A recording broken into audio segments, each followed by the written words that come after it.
Okay. Okay, today I have Mary Sanker, who is a licensed therapist, and we came to know each other through our mutual circles. But Mary was a patient on her own postpartum journey, and I always love connecting with patients, and then they do something that I love to hear more about, and actually benefit patients in similar ways, and we're sort of serving the same group of people. Um, so it's been really interesting as she's a postpartum, she specializes in that, but then hearing her own journey through this, because it's always interesting when you go through something yourself.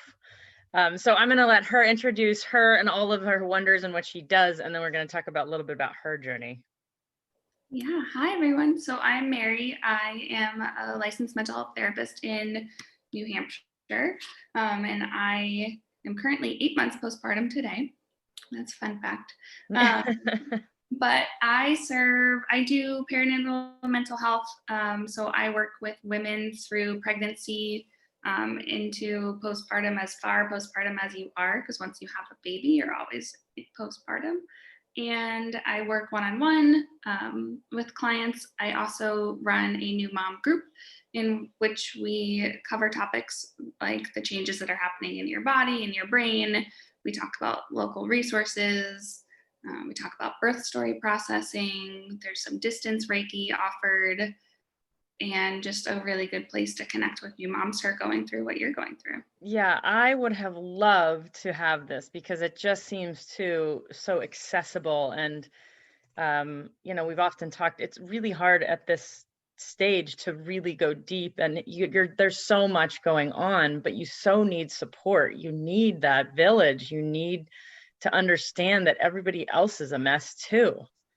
It's Yeah. not just yourself. Yeah. It's in my work individually and in the group, it's like exploring the both and honoring the transition and embracing the mess as best as we can. Yeah, and it is a mess, and it's a mess, and now that's a pandemic and a mess, and lonely and isolated, and God, it must be terribly hard, because I felt that way without a pandemic. So that's hard. So tell us a little bit about your journey. You're 8 months into this now. Was it pretty, now that, because you knew everything, was it just super smooth? No, actually, it was like almost I knew too much. And yeah, I had like information overload from everywhere. I like, I'll be very real. When my doctor, when my OB said I should go see a pelvic floor therapist, I was like, no, I don't want to. I think I said to her, like, I'm not that bad. And she was like, just go and just see how it is. And so, Because we have to be that bad. There has to be like yeah, a bad right, enough to warrant taking care right. of yourself. Yeah. And I mean, people tell me that about therapy too, right? Like, I'm not that bad. And so I just did it in a different like field of like, I'm not that bad. But I'm so glad I did, because I I am a recovering perfectionist. I at a young age learned to control my environment, to control my anxiety, which like PS doesn't work. That's like not a thing we get to do. And then I had a baby, and I even with having a postpartum plan, even with like, I was very fortunate. We had my mom here for 6 weeks right after the birth. And my husband has a flexible schedule. So I wasn't alone for the first 6 weeks. And yet I still had to learn how to ask for help, and I had to learn how to rest. And by the time I got to you, I was like, I want to run, I want to work out, I need to like feel strong. And I just wasn't ready. But thankfully you didn't tell me that straight out, right? Like you had to get me to realize that I wasn't ready. And I needed that, because I don't remember exactly what I told you my goals were, but I'm sure it was that by 8 months I'd be running.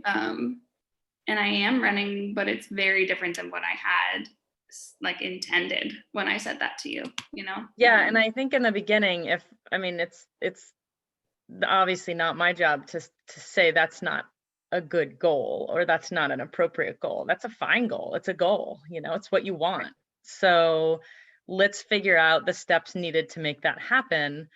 And that's all we needed for you to figure out that, that's probably not the best timeline for me.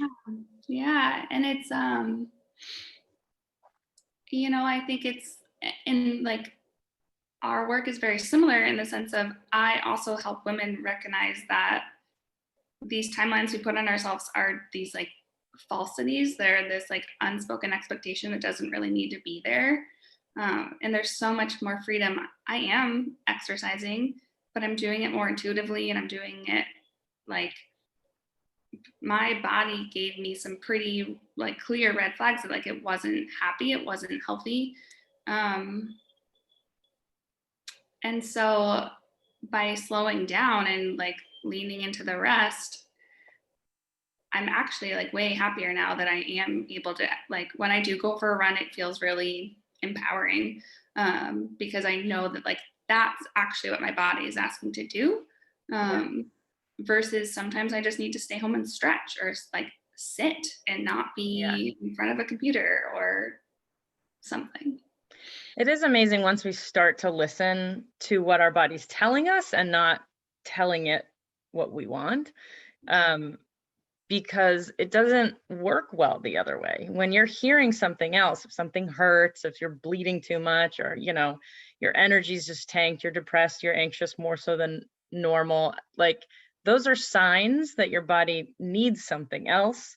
And we just haven't been geared to listen to them. And so even though I'm the physical person and you're the brain person, not really, like you can't, we can't dissociate those two. I can't just tell somebody how to heal their pelvic floor without talking to them about what their brain wants their pelvic floor to do.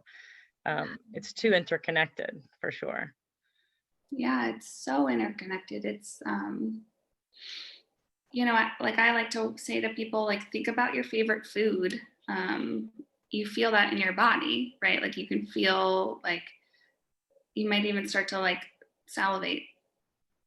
Now think of something you don't like, right? Like you don't think like see food that you just like despise. You feel that somewhere differently in your body. Um, and lo and behold, the pelvic floor has so much information for us, right? Like so much.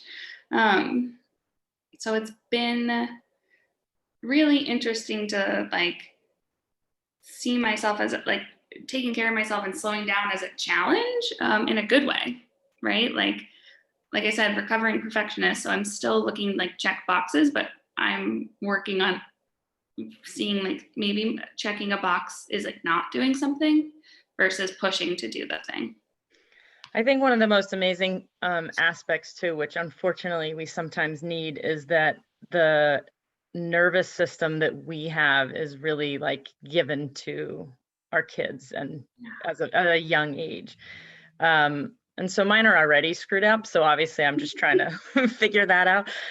But I mean, I think that so many times as moms, we need to hear that it's not just for us, it's for them, which is unfortunate and a whole cultural shift that we'll work on. But right now, if that's where you're at and you aren't doing what's best for your nervous system, that's what you're literally passing on to your kids.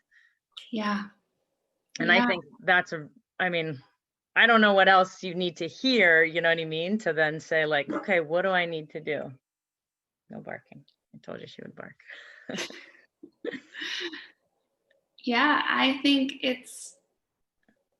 I almost, like saying, I think another way that I've been saying it is like when the mom thrives, you thrive. Like, well, you meaning the baby and the family thrive. Yeah. Um, because it is this unfortunate truth that we are more likely to take care of a plant and an animal and anything else but ourselves, right? We are the last on the to-do list. And that just like, it can't be, but it also is. So how do we navigate that?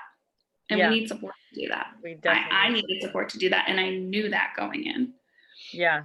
And it's hard to ask help, but it's like once you start doing it, it's just like anything.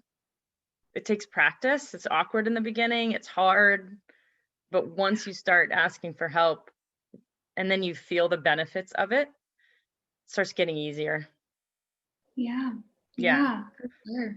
So tell us about the moms group. What is it?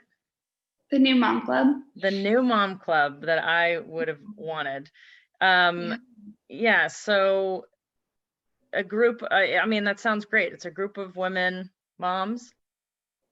Yeah, so I called it the new mom club. I think it's like, that sounds kind of like the babysitters club, kind of cheesy, right? But um my clients and people who work with me learn very quickly that I'm a straightforward person, but I'm also very intentional. And so the new mom club is really important because I wanted to create a space for women to kind of come through this like maiden to mother transition that we as a culture don't honor.